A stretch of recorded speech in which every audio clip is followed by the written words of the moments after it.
In the shadowed halls of Thornwick Palace, where centuries of royal blood had been spilled over power and prestige, a decision was about to be made that would shake the very foundations of the monarchy. King Edmund's announcement would not only crown a new heir, but would also unravel secrets that had been buried for decades, turning allies into enemies, and exposing the dark truth behind the royal family's most guarded traditions. What happened next would either save the kingdom or destroy it forever. The morning mist clung to the ancient stone walls like whispered secrets, and inside those walls, three women stood at the crossroads of destiny, each holding a piece of the puzzle that would determine the future of the crown.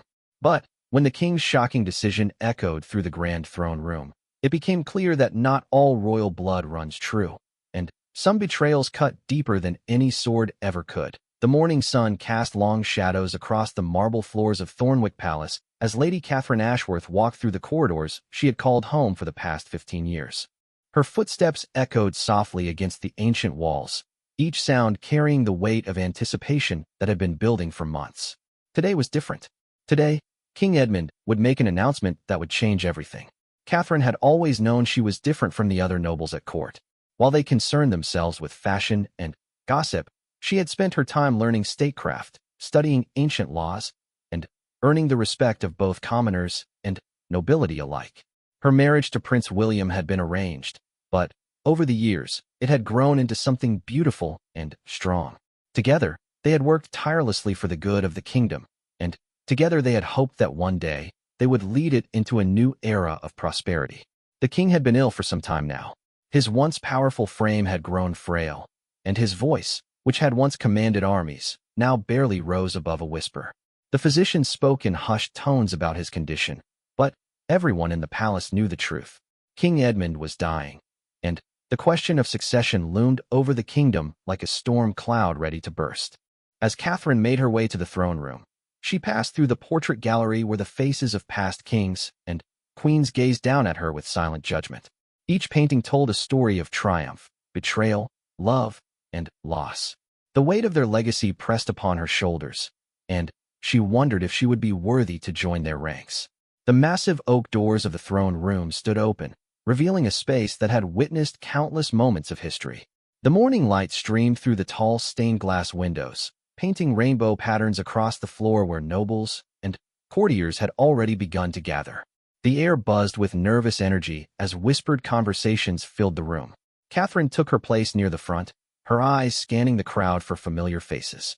She saw Lord Chancellor Pemberton, his weathered hands clasped behind his back as he studied the assembled crowd with calculating eyes.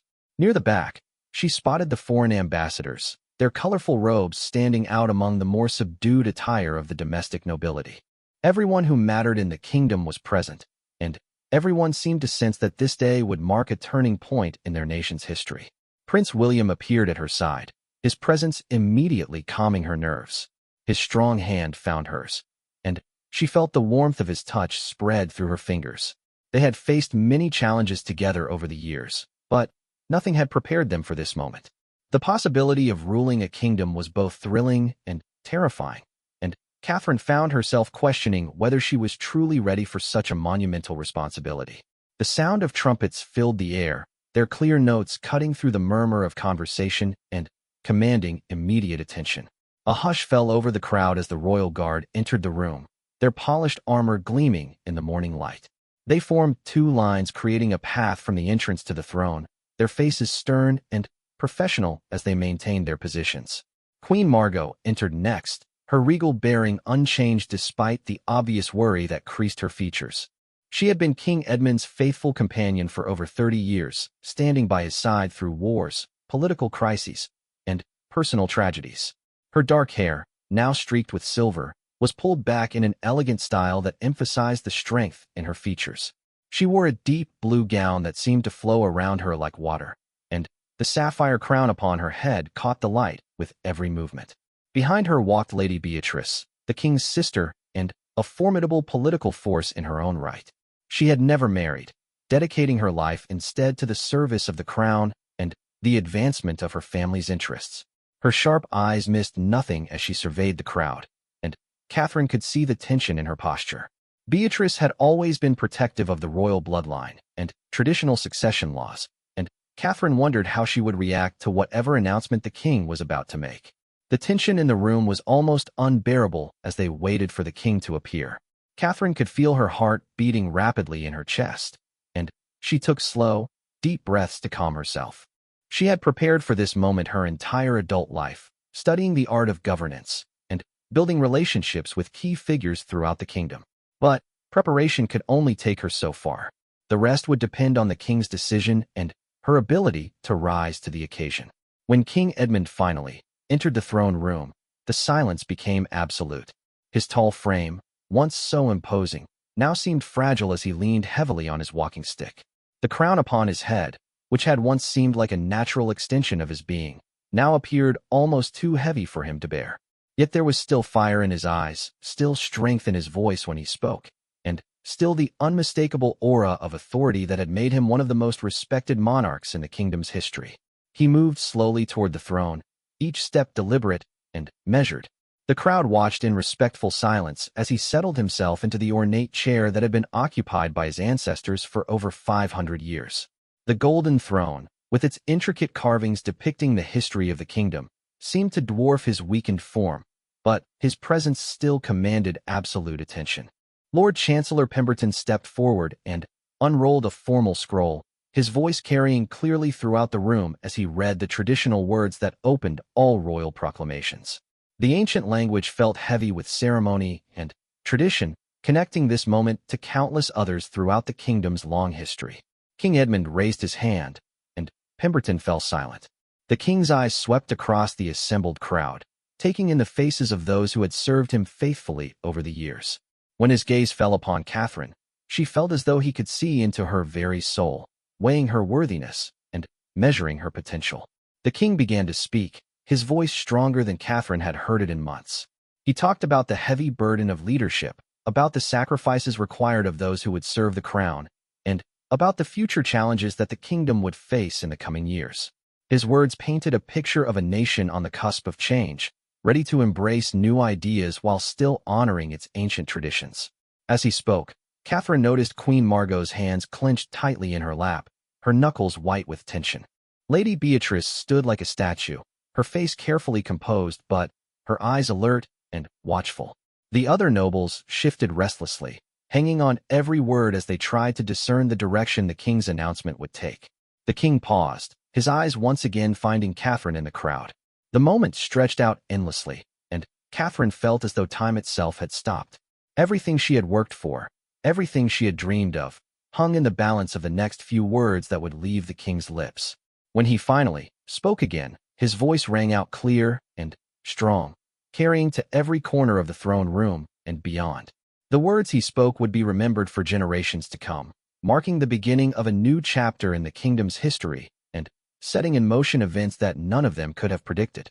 The announcement hit the crowd like a thunderbolt, sending shockwaves through the assembled nobles and courtiers. Some gasped audibly, others stood in stunned silence, and a few began to whisper urgently among themselves. Catherine felt the world spin around her as the full impact of the king's words sank in, changing everything she thought she knew about her future and her place in the royal family. The king had spoken, and there could be no taking back his words. The die had been cast, and now they would all have to live with the consequences of this momentous decision. As the initial shock began to wear off, Catherine realized that her life would never be the same again, and neither would the kingdom she had grown to love so deeply. The words still echoed in Catherine's mind as she stood frozen in the throne room, unable to fully comprehend what had just transpired. King Edmund had named her as his chosen successor, bypassing traditional bloodlines and ancient customs that had governed the kingdom for centuries. The announcement had shattered every expectation and turned the carefully ordered world of the court upside down in a matter of seconds. Around her, the noble families erupted into barely contained chaos. Some faces showed shock, others displayed barely concealed anger, and a few revealed the calculating expressions of those already plotting their next moves. The Duke of Westmarch, whose own claim to the throne through distant royal blood had been whispered about in court circles, stood with his mouth agape, his complexion turning an alarming shade of red as the implication sank in. Catherine felt Prince William's hand tighten around hers, his grip both protective and reassuring. When she looked into his eyes, she saw a mixture of pride, concern, and unwavering support. He had always believed in her capabilities, even when she had doubted herself, and his faith had been one of her greatest sources of strength throughout their marriage. Queen Margot remained seated in her chair beside the throne, her face a carefully composed mask that revealed nothing of her inner thoughts. Catherine had always found it difficult to read the queen, who had mastered the art of political discretion over decades of court life. But there was something in her posture, a subtle tension in her shoulders, that suggested this announcement had surprised her as much as anyone else. Lady Beatrice, however, made no attempt to hide her shock and displeasure. Her face had gone pale, and her lips were pressed into a thin line that spoke volumes about her feelings regarding the king's decision. As the keeper of royal traditions and bloodline records, she had dedicated her life to preserving the ancient ways of succession. This unprecedented break with tradition clearly struck at the very core of everything she believed about the monarchy. The king raised his hand again, and gradually the murmur of voices died down. His next words carried even more weight than his initial announcement, as he began to explain the reasoning behind his choice. He spoke of Catherine's demonstrated wisdom in matters of state, her compassion for the common people, and her ability to bridge the growing divide between the old noble families and the emerging merchant class. Edmund recounted specific instances where Catherine had shown exceptional judgment, including her successful mediation of a trade dispute that had threatened to bankrupt several important guilds. He praised her educational reforms that had brought literacy to previously ignored rural communities, and he highlighted her role in negotiating a peaceful resolution to border tensions with the neighboring kingdom of Aldermere. As the king spoke, Catherine began to understand that this decision had not been made lightly or recently. The examples he cited spanned several years, suggesting that he had been observing and testing her capabilities for far longer than she had realized. Every challenge she had faced, every crisis she had helped resolve, had apparently been part of an extended evaluation of her fitness to rule. The realization both humbled and terrified her. The weight of expectation that now rested on her shoulders felt almost unbearable, and she wondered if she would prove worthy of the faith the king had placed in her. The crown had always seemed like a distant possibility, something that might happen in the far future if circumstances aligned perfectly. Now it was a reality she would have to face much sooner than expected. Lord Chancellor Pemberton stepped forward once again, this time carrying a different scroll. His announcement of the formal coronation ceremony sent another wave of whispers through the crowd. The date he proclaimed was less than 3 months away, giving the kingdom time to prepare for the transition while ensuring continuity of leadership during the king's declining health. As the formal proceedings concluded and the crowd began to disperse, Catherine found herself surrounded by a complex web of congratulations, concerns, and thinly veiled challenges. Some of the nobles approached with genuine warmth, offering their support and pledging their loyalty to the future queen. Others maintained a carefully neutral stance, clearly waiting to see how the political landscape would shift before committing themselves to any particular position. The Duke of Westmarch made his way through the crowd toward Catherine, his earlier shock having transformed into a cold determination that she found deeply unsettling. When he reached her, he offered a formal bow that was technically correct but somehow managed to convey subtle disrespect through its precisely calculated brevity. His words were carefully chosen, offering congratulations while simultaneously questioning the wisdom of abandoning traditional succession laws. He spoke of the importance of bloodline legitimacy and the potential for civil unrest when ancient customs were too hastily discarded. Though his tone remained respectful, Catherine could hear the underlying threat in his carefully worded concerns. Prince William stepped closer to Catherine's side, his presence serving as a subtle reminder that she would not face these challenges alone. His family, while not of royal blood themselves, commanded significant respect among the military nobility and had strong connections throughout the kingdom's defensive forces. Their support would be crucial in the coming months as Catherine worked to establish her legitimacy as the future monarch. Queen Margot finally rose from her seat and approached Catherine with measured steps. The conversation that followed was brief but significant, as the queen offered her formal acceptance of the king's decision and pledged her assistance during the transition period. However, Catherine detected a coolness in the queen's manner that suggested their relationship would require careful navigation in the future. Lady Beatrice remained conspicuously absent from the group gathering around Catherine, choosing instead to engage in intense conversations with several of the older noble families. Catherine watched from the corner of her eye as these discussions took place, noting the serious expressions and frequent glances in her direction. It was clear that opposition to her succession was already beginning to organize itself. The foreign ambassadors presented their own unique challenges and opportunities. The representative from Aldermere seemed genuinely pleased by the announcement, likely viewing Catherine's known diplomatic skills as beneficial for continued peaceful relations between their kingdoms. However, the ambassador from the more aggressive kingdom of Blackmore appeared less enthusiastic, perhaps preferring the predictability of traditional succession to the uncertainty that Catherine's unconventional rise might represent. As the throne room gradually emptied, Catherine found herself walking slowly through the corridors of the palace, her mind racing with the implications of everything that had just occurred. The familiar surroundings suddenly felt different, as though she was seeing them through new eyes that recognized her future role as their ultimate guardian and steward. Prince William walked beside her in comfortable silence, understanding that she needed time to process the magnitude of what had just happened. Their marriage had always been built on mutual respect and shared goals, but now they would need to navigate the even more complex dynamics of preparing for joint rule of an entire kingdom. When they finally reached their private chambers, Catherine sank into her favorite chair by the window, gazing out at the gardens where courtiers and servants were already engaged in animated discussions about the morning's events.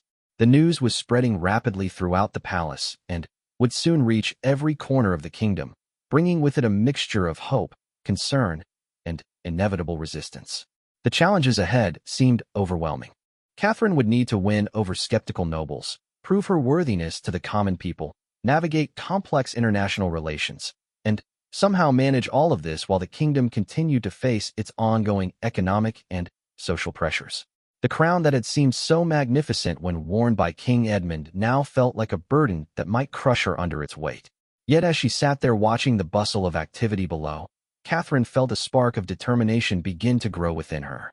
The king had chosen her for good reasons, and she owed it to him, to the kingdom, and to herself to prove that his faith had not been misplaced. The path ahead would be difficult, but she had never been one to shy away from challenges. The afternoon sun cast long shadows across her chambers as Catherine began to contemplate the enormous task of preparing for her coronation and eventual rule. The first steps would be crucial in establishing her legitimacy and building the support she would need to govern effectively. Every decision from this moment forward would be scrutinized and judged, not just by her contemporaries, but by history itself. As evening approached, she knew that tomorrow would bring new challenges and new opportunities to prove herself worthy of the crown that would soon rest upon her head. The days following the king's announcement transformed Thornwick Palace into a cauldron of political intrigue and barely contained tension. Catherine found herself at the center of a storm that seemed to grow more intense with each passing hour. Messages arrived from every corner of the kingdom, some offering support and congratulations, others questioning the legitimacy of her claim and demanding explanations for the break with tradition. Lady Beatrice had wasted no time in calling together what she termed a council of concerned nobles, though Catherine suspected it was more accurately described as a gathering of those who opposed her succession. The meetings were held in the palace's eastern wing, officially for the purpose of discussing the coronation preparations, but Catherine's network of loyal servants kept her informed about the true nature of these discussions. The opposition was more organized than Catherine had initially feared. Lady Beatrice had carefully assembled a coalition that included not only traditionalist nobles, but also several members of the merchant guilds who worried that an unconventional monarch might disrupt the economic stability they had worked so hard to establish. The Duke of Westmarch had emerged as the de facto leader of this group, using his considerable wealth and political connections to coordinate their efforts. Catherine's supporters were equally determined, though perhaps less unified in their approach. Prince William had proven instrumental in maintaining the loyalty of the military nobility, whose respect for his tactical expertise and personal honor translated into cautious support for his wife. Lord Chancellor Pemberton, despite his initial surprise at the king's announcement, had thrown his considerable administrative experience behind ensuring a smooth transition of power. The common people's reaction proved more complex than Catherine had anticipated. While many appreciated her previous efforts on their behalf, the concept of a non-royal queen was difficult for them to understand and accept. Generations of tradition had taught them that legitimate rulers were born, not made, and overcoming this deeply ingrained belief would require more than good intentions and past good deeds. Queen Margot remained an enigma throughout these turbulent days. She fulfilled her ceremonial duties and maintained public support for her husband's decision, but Catherine sensed an underlying tension whenever they interacted. During their private meetings to discuss coronation preparations, the Queen's responses were cordial but notably lacking in warmth, as though she were performing a necessary role rather than genuinely embracing Catherine's elevation to the throne. The international implications of the succession also became increasingly apparent as foreign diplomatic responses arrived. The kingdom's traditional allies seemed divided in their reactions. Some viewed Catherine's unconventional rise as a sign of progressive thinking that might benefit future negotiations, while others worried that internal instability could affect existing trade agreements and military alliances. King Edmund's health continued to decline, adding urgency to the political maneuvering. His physicians reported that he was spending more time sleeping and had difficulty concentrating for extended periods. This meant that Catherine needed to begin taking on more governmental responsibilities even before her formal coronation, a development that both accelerated her learning process and provided ammunition for her critics. The first major test of her emerging authority came when a border dispute with a neighboring province threatened to escalate into violence. The local governors had been unable to resolve disagreements over trading rights, and refugees fleeing economic hardship were creating tensions in several border towns. Traditional protocol would have required the king's direct intervention, but his weakened condition meant that Catherine would need to handle the crisis herself. Catherine approached the problem with characteristic thoroughness, spending long hours reviewing historical precedents, consulting with legal scholars, and meeting with representatives from all affected parties. Her solution involved establishing a special tribunal with representatives from both sides, backed by royal authority, but operating under carefully defined limits to prevent future escalation. The successful resolution of the border crisis provided Catherine with her first significant political victory since the succession announcement. Even some of her harshest critics grudgingly acknowledged her skillful handling of the situation, though they were quick to point out that one success did not guarantee future competence in more complex matters. Lady Beatrice's response to this success was to intensify her efforts to find legal grounds for challenging the succession.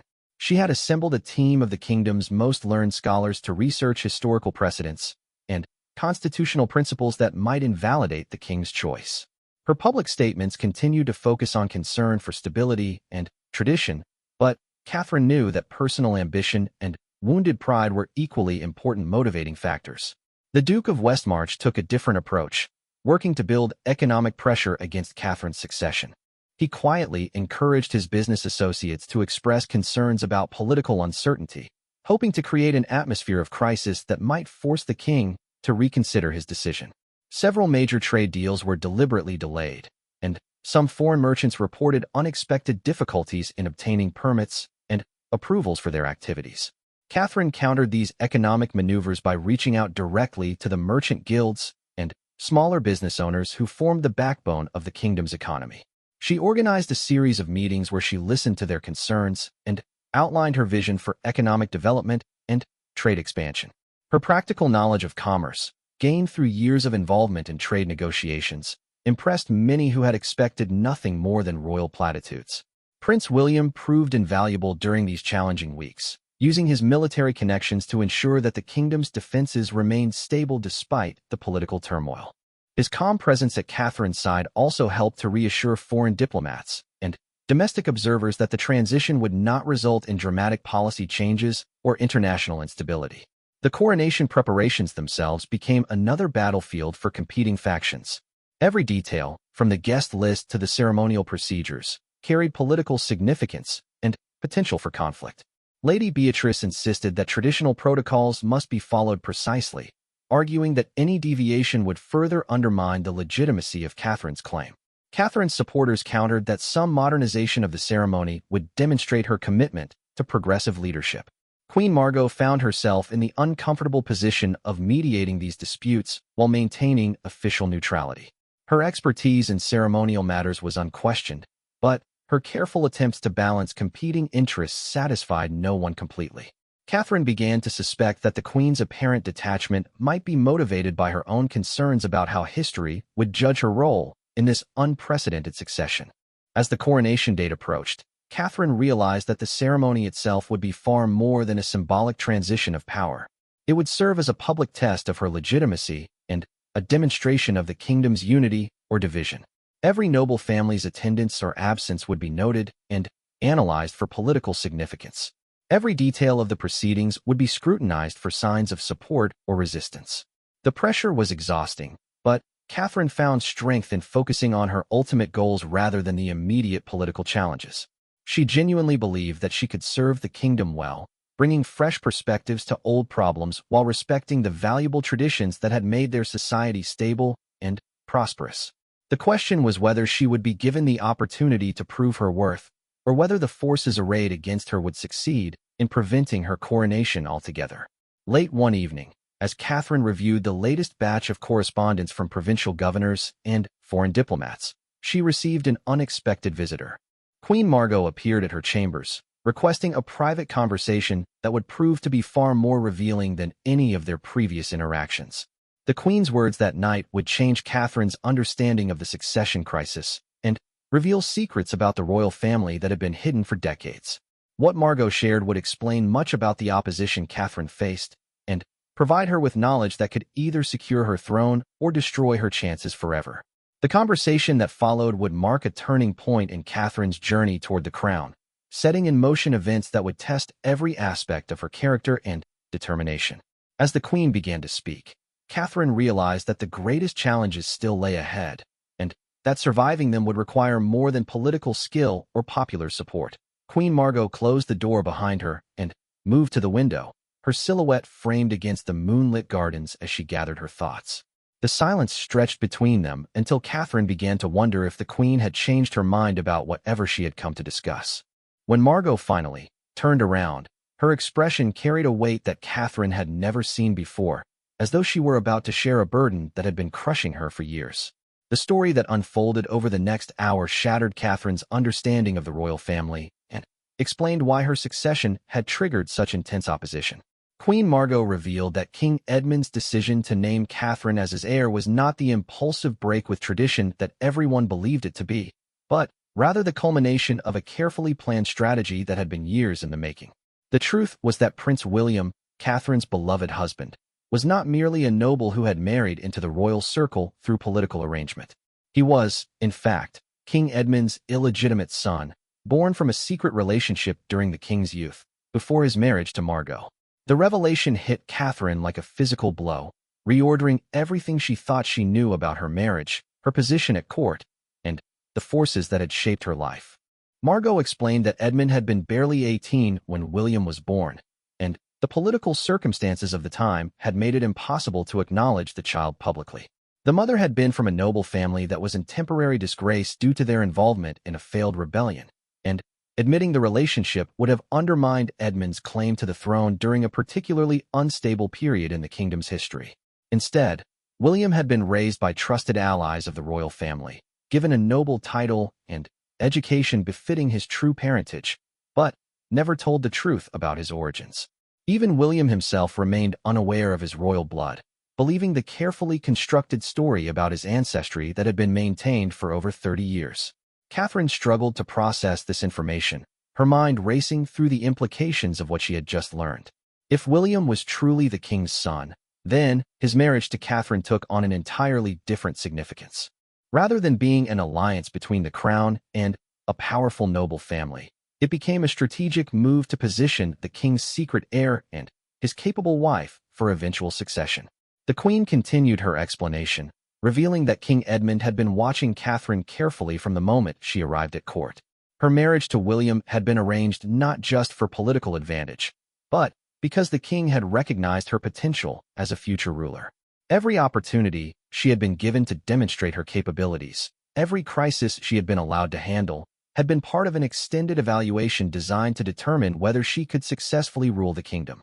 Catherine realized that she had been naive to believe her elevation was purely based on merit.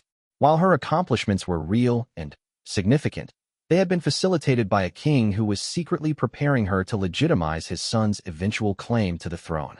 The weight of this manipulation made her feel used and uncertain about her own abilities, even as she began to understand the genius of Edmund's long-term strategy.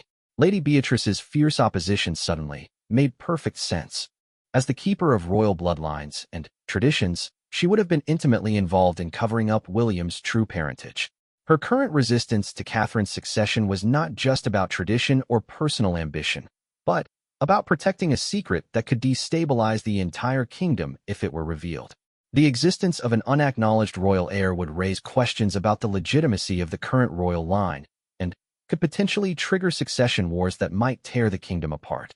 The Duke of Westmarch's behavior also became clearer in light of this revelation. His own distant claim to the throne through ancient bloodlines would become much stronger if doubts were raised about the legitimacy of the current succession. While he might not know the specific truth about William's parentage, his political instincts had clearly detected that something was being hidden, and he was positioning himself to take advantage of any crisis that might emerge. Queen Margot's own conflicted behavior throughout the succession crisis now made sense as well. She had spent decades protecting her husband's secret and maintaining the stability of their marriage despite knowing about his illegitimate son. Catherine's elevation to the throne represented both a vindication of Margot's sacrifices and a constant reminder of the deception that had shaped their family life. The international implications were equally staggering. Foreign kingdoms that had negotiated treaties and alliances based on their understanding of the royal succession would need to reassess their relationships if the truth ever came to light. Trade agreements, military alliances, and diplomatic protocols had all been established under assumptions that would prove to be false if William's true parentage were revealed. Catherine found herself caught between anger and admiration as she contemplated the king's elaborate deception. On one hand, she felt manipulated and used, reduced to a pawn in a game she had never realized she was playing. On the other hand, she could not deny the sophistication of a plan that had successfully protected the kingdom's stability while positioning capable leaders for the future. The practical implications of this knowledge were overwhelming. Catherine now understood that her succession was not just about proving her own worthiness, but about protecting a secret that could destroy the kingdom if it were exposed. Every decision she made, every alliance she formed, would need to take into account the hidden reality of her situation.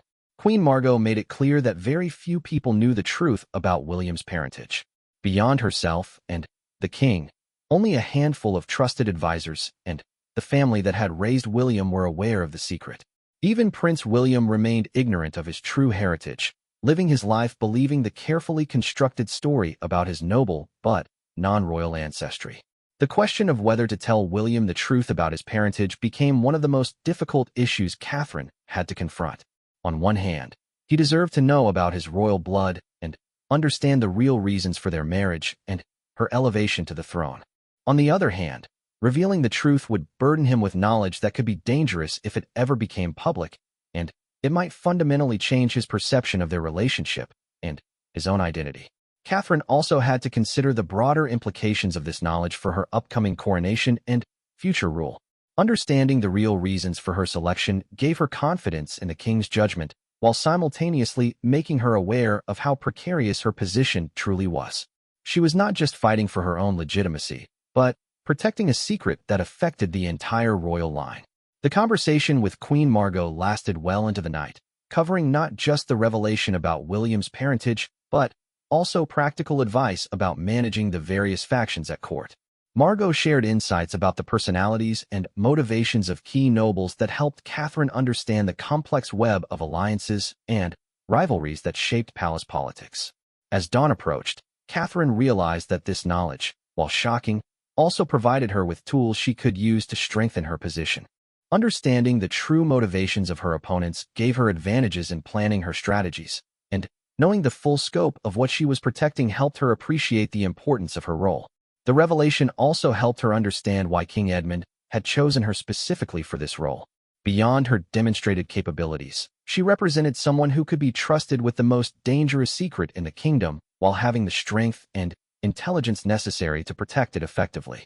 When Queen Margot finally departed, Catherine was left alone with knowledge that changed everything about her understanding of her situation. The coronation was now just weeks away, and She would need to navigate the ceremony and its aftermath while protecting secrets that could destroy the kingdom if they were ever revealed. The burden of this knowledge was heavy, but Catherine found that it also brought a strange sense of relief. The political opposition she faced was not just about her personal qualifications or breaks with tradition, but about protecting the stability of the entire kingdom.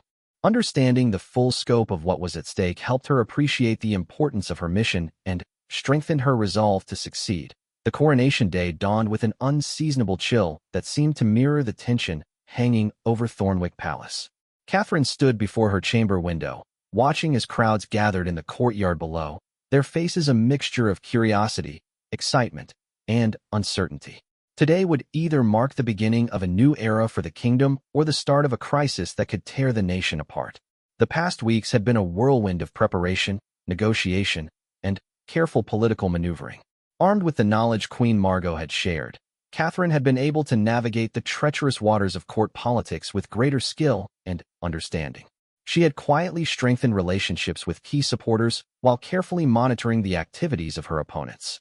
Lady Beatrice's efforts to find legal grounds for challenging the succession had ultimately failed, though not for lack of trying. Her team of scholars had scoured centuries of legal precedent and constitutional documents, but found no explicit prohibition against the king naming a non-royal heir. The ancient laws had been written with the assumption that monarchs would naturally choose blood relatives, making Catherine's selection unprecedented rather than illegal. The Duke of Westmarch had continued his economic pressure campaign, but Catherine's direct engagement with merchant guilds and business leaders had largely neutralized his efforts. Her practical understanding of trade and commerce, combined with specific proposals for economic development, had won over many who might otherwise have been swayed by concerns about political instability. Prince William had proven to be Catherine's greatest asset throughout the challenging weeks leading up to the coronation. His unwavering support and military connections had helped maintain stability within the kingdom's defensive forces, while his personal honor and reputation had reassured many skeptics about the wisdom of the king's choice. Catherine had decided not to reveal the truth about his parentage, at least not until after the coronation was safely completed. King Edmund's condition had continued to deteriorate, but he had rallied enough strength to participate in the coronation ceremony. The royal physicians had worked tirelessly to ensure he would be able to perform the essential ritual of placing the crown upon Catherine's head, understanding that his personal participation was crucial for the legitimacy of the transfer of power. The ceremony itself had been the subject of intense negotiations between traditionalists and reformers. Lady Beatrice had insisted on following historical protocols precisely, arguing that any deviation would further undermine the legitimacy of the proceedings. Catherine's supporters had pushed for modifications that would acknowledge the unprecedented nature of the succession while still respecting ancient customs. The final compromise satisfied no one completely but provided a framework that both sides could accept. The core elements of the traditional ceremony would remain unchanged, but there would be additional elements recognizing Catherine's unique qualifications and the special circumstances of her elevation to the throne. As the morning progressed, Catherine underwent the elaborate preparations required for the coronation ceremony. The royal robes, which had been worn by monarchs for generations, felt surprisingly heavy as they were carefully arranged around her. The weight seemed symbolic of the burden she was about to assume, and she found herself thinking about all the rulers who had worn these same garments before her. The coronation crown, which had been crafted specifically for this ceremony, incorporated traditional elements while reflecting Catherine's personal history and achievements. Precious stones from all corners of the kingdom had been included in its design, symbolizing the unity she hoped to maintain and strengthen during her reign. Prince William appeared at her side as the time for the ceremony approached, his presence immediately calming her nerves. He looked magnificent in his ceremonial attire, every inch the noble consort who would stand beside her as she assumed the throne. The irony that he was actually more entitled to the crown than she was not lost on Catherine, but she pushed that thought aside to focus on the challenges immediately ahead. The procession to the cathedral was a carefully choreographed display of royal power and popular support. Catherine rode in the traditional coronation carriage, waving to the crowds that lined the route while trying to gauge their mood and level of enthusiasm. The response seemed generally positive, though she noticed pockets of more subdued observers who watched with curiosity rather than celebration. The cathedral itself was a masterpiece of architecture that had witnessed the coronations of dozens of monarchs throughout the kingdom's history. As Catherine entered the ancient building, she felt the weight of tradition pressing down upon her, connecting her to centuries of rulers who had faced their own challenges and crises with varying degrees of success. The assembled nobility filled the cathedral's pews, their colorful ceremonial robes creating a tapestry of political alliances and rivalries. Catherine could see Lady Beatrice in the front section, her face carefully composed but her posture suggesting continued disapproval. The Duke of Westmarch was present as protocol required, though his expression remained coolly neutral throughout the proceedings. Queen Margot took her place in the royal section, her dignity and grace providing a sense of continuity with the previous reign, while her public support for Catherine helped legitimize the transition.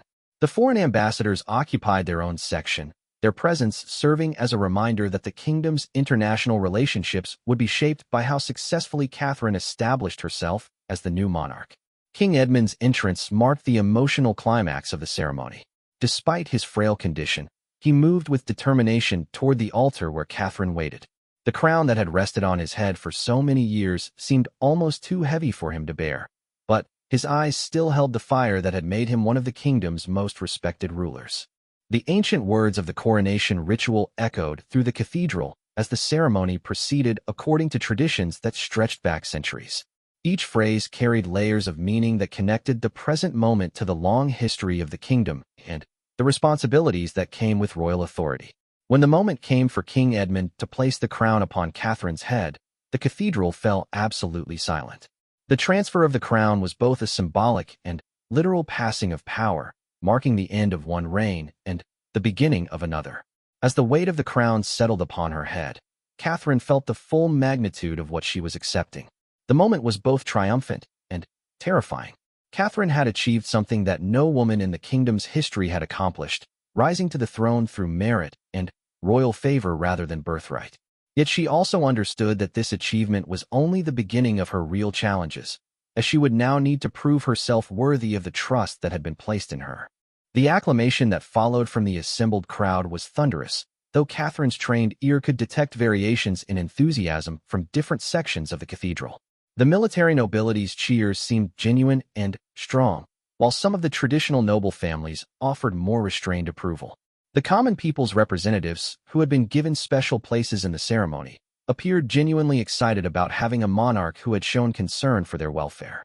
As the newly crowned Queen Catherine processed out of the cathedral, she caught sight of Lady Beatrice's face one final time. The king's sister offered a formal bow that acknowledged Catherine's new status, while somehow managing to convey continuing reservations about the wisdom of the entire proceeding. The celebration that followed the coronation was elaborate and carefully planned to demonstrate the kingdom's stability and prosperity under its new leadership. Catherine moved through the festivities with grace and confidence, engaging with noble families, foreign dignitaries, and common citizens who had been invited to participate in the historic occasion. Yet even as she smiled and accepted congratulations, Catherine remained aware that the real work was just beginning. The coronation had made her queen, but proving herself worthy of the crown would require years of dedicated service and wise leadership. The secrets she now protected, the opposition she still faced, and the challenges that lay ahead would test every aspect of her character and capabilities. As the day drew to a close and the last guests departed from the palace, Catherine finally found herself alone with Prince William in their private chambers. The crown had been carefully removed and stored away, but its weight seemed to linger on her head as a constant reminder of her new responsibilities.